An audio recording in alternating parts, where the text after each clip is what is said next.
Okay, so I'm going to be working on this wiring here now. Move this little guy out of the way for a little bit. So this is my AMS that I have here now. I've been looking at it a little bit, kind of deciding how I want to do it, and I think I found a pretty decent way. So originally I said that the fuel pump relay is looking for a negative trigger. So I pulled the fuse box out and I want to find a way to change that so I can still use the same positive trigger from the ECU but still use this relay. So I was going to do something like this with two separate relays hooked up, and then one was going to be main relay, one was going to be like for the fuel pump, and I was just going to bypass this relay. But instead of using this second one, I'm just going to use the original like I wanted, and then I'll only have to use one additional relay for the entire system, and I'll be able to hide everything pretty well if it works out as it's planned in my head. So let's get at it. First thing I want to do is get all the wires all separated. I will say I did do a little bit of this already. I kind of know which wires I have everything labeled. The only two wires that I did hook up already are the PCM constant 12 volt, and I'm putting everything on a connector. So even though it'll be hooked up, I'll still be able to remove the entire harness, just like a normal engine harness you could remove. And then here is the line going to the starter, and I just put an inline fuse in here so that I have a separation point there for the harness. So that should work out pretty good, but other than that, I didn't do anything else. So the reason I pulled the fuse box out, so I can see underneath in this section here where this fuel pump relay was.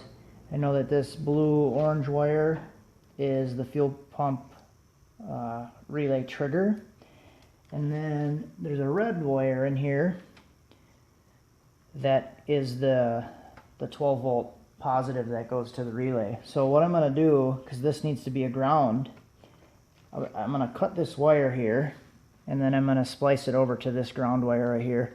So I did test this one. This has continuity to ground. This is for the PCM power. So that one's for the ground there. So basically I'm just going to splice these together so they are, so this wire now, which is a positive, will become a negative, and then I'll be able to hook up the fuel pump trigger wire over here into the harness, and then it'll trigger the relay. So I'm going to get working on that, and then I want to be able to hide probably going to use this little fuse box thing. I want to be able to hide this relay and everything underneath so you won't be able to see it, and it'll look, halfway decent anyways. Took this red wire. It did come through the harness over to here. So I stripped off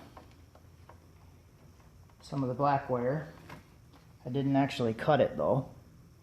I didn't cut it. You can see it's just stripped bare. So now I'm going to take this red wire over. This was the fuel pump relay positive.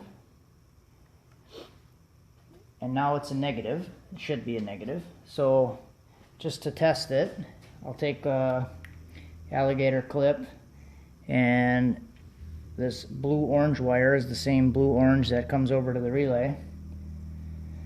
I'll hook this up, hook the battery up, and then when I touch this to positive now, I should hear the relay click, and then I'll be able to feel it a little bit, so I'll put my finger on it.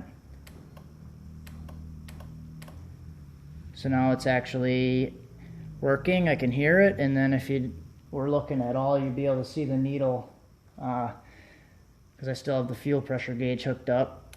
See the needle jumping every time I pop it on there. So now the fuel pump relay is working with a positive signal going to this wire. So when I hook it up to this green wire here from the PCM, when I turn the ignition on, this should prime the pump.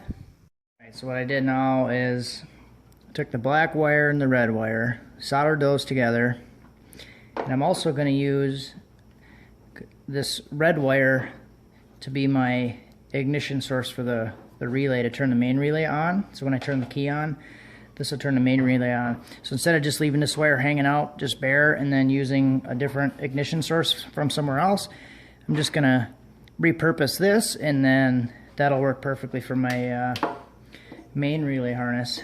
So just to check it, I'll go in the truck. Before I solder it, I just want to make sure that works.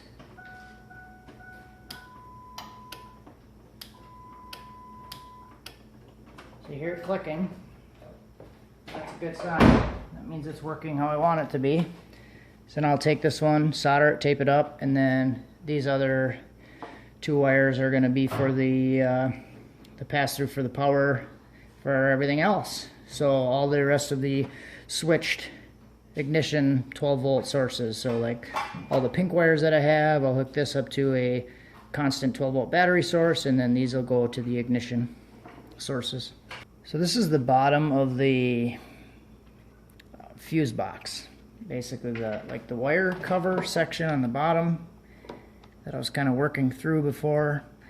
All these wires are exposed now on the bottom.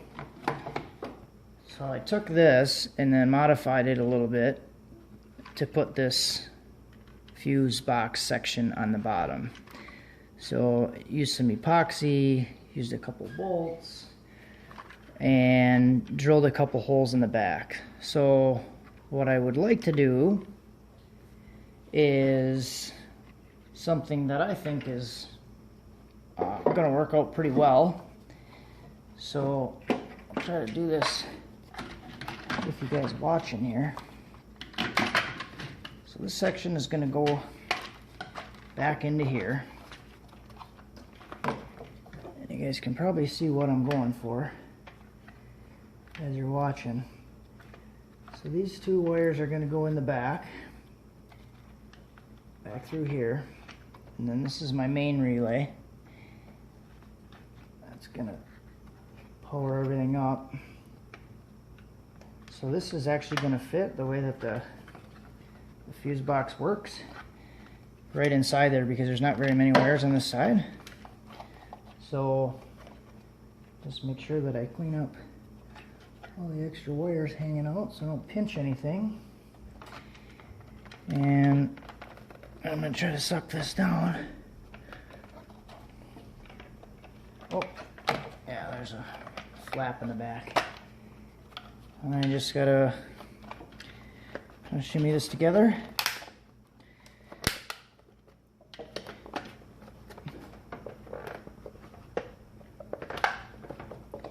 And there it is. Now it's all enclosed. Main relay, everything is inside of the original fuse box. So I'll be able to clip that back on there. That's working pretty nice. Now if you're wondering why I put the couple wires coming out of the back, it's for this section over here. So there's like a little fuse thing that comes into here. One of these is an alternator charge post, and the other one is a 12-volt constant right to the battery. So this wire, I'm just going to put a little ring terminal on it, put it right up here. That's going to be my 12-volt constant source going to the relay. And I'll be able to close this, have it completely buttoned up. Won't be able to see it. And then this bottom wire on the relay is going to go right on this post on the bottom of the fuse box. And that'll be basically completely hidden underneath here. So then the plan is to take basically all the pink wires in this bundle, I'll loom them, and then I'll be able to run them underneath all this right to the bottom side of the fuse box, so you won't be able to see anything. Alright, so this is all hooked up now under here. I didn't do the pink wires yet, but I just want to make sure the fuel pump relay and stuff's going to work and the fuse box is going to work. So I do have an alligator clip going to the fuse box on the bottom, and you want to make sure that that is going to be a 12-volt ignition source. So right now I have it hooked up and it's not showing any voltage, which is good. So when I turn the key on, this should go to 12 volts. And if it's hooked up right, we'll see the fuel pump prime. So the needle will go up for 2 seconds, and then it should back off a little bit. So it's supposed to prime for 2 seconds when you turn the key. So we'll see what happens. Make sure it does what it's supposed to do.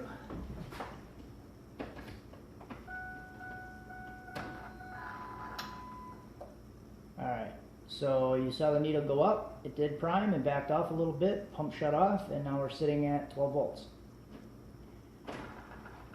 Turn the key back off, lose power. So now I verified that the fuel pump system is working right with the relay, and it's priming for 2 seconds when you turn the key on like it's supposed to, and that's working properly. Okay guys, got quite a bit more done. I was kind of just in the zone, so I didn't really record a whole lot, but I did have some wires over here coming from the computer that were a little bit short. The tachometer wire I had coming through the harness and then back over to this side, because my original plan before I put the harness in was to run the wires inside the firewall over to the dash, but I decided it was easier to just run the tach wire back through to the other side, and then actually took these